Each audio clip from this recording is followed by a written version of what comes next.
ஆண்டவராகிய இயேசு கிறிஸ்துவின் இணையற்ற நாமத்திலே உங்கள் அனைவருக்கும் பாம் சண்டே வாழ்த்துக்களை தெரிவித்துக் கொள்கிறேன்.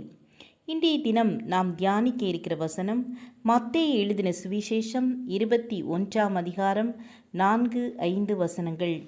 இதோ உன் ராஜா சாந்த குணமுள்ளவராய் கழுதையின் மேலும் கழுதை குட்டியாகிய மரியின் மேலும் ஏறிக்கொண்டு உன்னிடத்தில் வருகிறார் என்று சீயோன் குமாரத்திக்கு சொல்லுங்கள் என்று தீர்க்கதரிசியினால் உரைக்கப்பட்டது நிறைவேறும்படி இதெல்லாம் நடந்தது. 2 சீசரை இயேசு அழைத்து எதிரேயுள்ள கிராமத்துக்கு போங்கள் என்று சொன்னார். பழைய ஏற்பாட்டில் யோசுவாவையும் காலேபையும் தேசத்தை வேவு பார்க்க மோசே அனுப்பினார். இயேசுவும் சீசர்களை 2 பேராக சென்று ஊழியத்தை செய்ய அனுப்பினார். யாரும் ஏறியிராத ஒரு கழுதை குட்டியின் மேல் பவனி போனார்.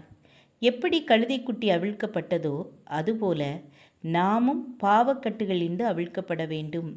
பாவ பழக்க வழக்கங்களிலிருந்து அவிழ்க்கப்பட வேண்டும். நாம் அநேகர் பாவத்துக்கு அடிமையாயிருக்கிறோம்.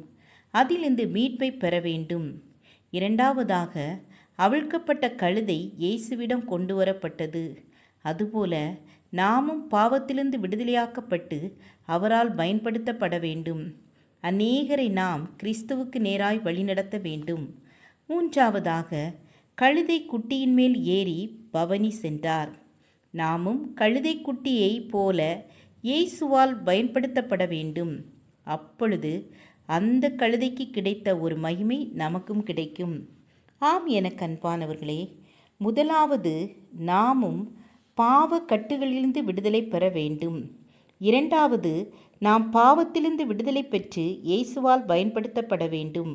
3வதாக கழுதை குட்டிக்கு இயேசுவால் மகிமை கிடைத்தது போல நாமும் அவரால் மகிமையை பெற்றுக்கொள்ள வேண்டும். ஜெபம் செய்வோம். அன்புள்ள இயேசப்பா, நீங்கள் சாந்த குணமுள்ளவராய் இருந்தது போல நாங்களும் சாந்த குணத்தை தரித்து கொள்ள உதவி செய்யுங்க.